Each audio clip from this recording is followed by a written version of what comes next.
In breaking news, J.D. Vance finds himself on Donald Trump's hot seat today, and I have all the details on the White House humiliation coming up next.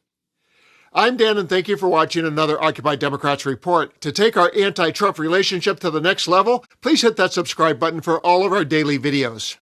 Let's begin this dogpile on Vance with Jennifer Welch of the I've Had It podcast. Watch as she perfectly connects the dots of dislike of Vance and the mess in the Middle East, and then I'll share how the Donald just decimated him. J.D. Vance, little smoky eye sociopath, is catching strays over here. Pop this up. So the AF post, VP J.D. Vance reportedly swayed President Trump to launch a large attack with the purpose of toppling the Iranian regime rather than a smaller, limited strike intended to spur negotiations. On February 18th, General Dan Kane proposed both options to President Trump. Okay. So they're starting to blame J.D. Vance for this. Marjorie Taylor Greene is on this like a fly on shit. And she says, ooh, J.D. Vance did it. They hate J.D. They don't ever want him to be president. So now that they fucked up so bad, they're getting our military members killed for Israel. It's J.D.'s fault, not Trump's fault.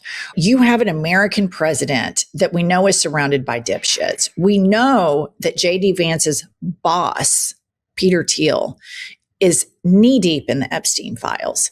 We have a federal government that is a crime syndicate.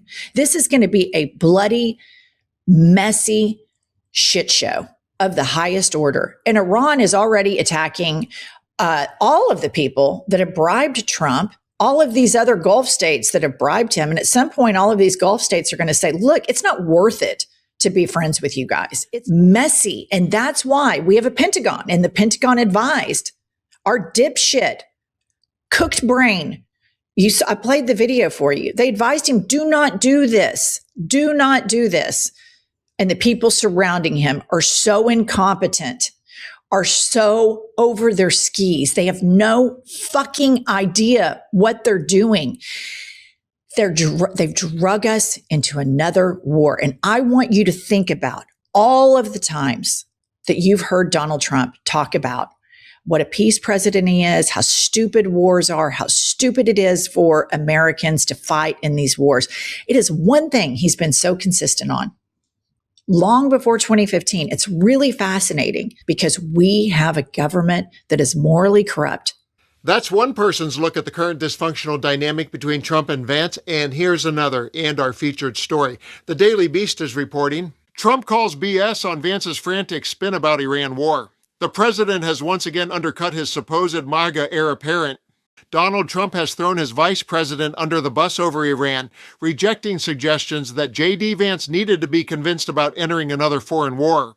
In a pointed rebuttal of Vance's evolving public posture on the conflict, Trump dismissed the idea that the vice president, whose political reputation was built on his opposition to foreign intervention, was wobbly over the decision by the U.S. to strike over the weekend. In a brief interview with Real Clear Politics, Trump said Vance did not take persuading about supporting the strikes, which have so far resulted in 6 U.S. service members being killed.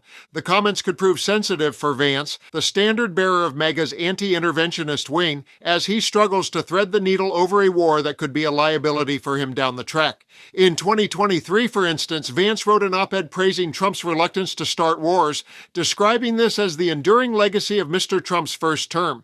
This week, he embarked on a spin campaign after White House sources said the one-time isolationist had pushed for a go-big war in Iran. Sources close to him later rushed to downplay the disclosure by White House sources, insisting that he had really opposed the war in private. The prolific tweeter was also conspicuously quiet in the days after the strike, prompting supporters to wonder where he was. On the third day of the new war, Vance finally broke his silence, telling Fox News' Jesse Waters that the decision to support the strikes was consistent with clearly defined objectives, chiefly to ensure Iran never develops a nuclear weapon.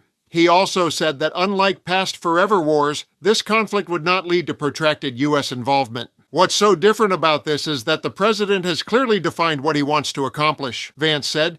But this was undercut when Trump admitted in a letter to Congress that he has no idea how long America could be involved. Although the United States desires a quick and enduring peace, it is not possible at this time to know the full scope and duration of military operations that may be necessary, Trump said in the letter.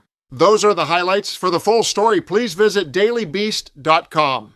Let's never forget that Vance once called Trump a cynical asshole and America's Hitler, and their relationship is 100% transactional, as is all of Trump's relationships. But now Trump is an unpredictable wild card. He is on a cognitive slide like the world has never seen before, believe me, and the transactions are limited to his impulses of the day. Vance is the heir apparent to the MAGA throne and the Republican Party, but the Trump train is flying off the tracks and taking the GOP with it. Vance is not going to inherit an empire. He's going to be buried under the wreckage.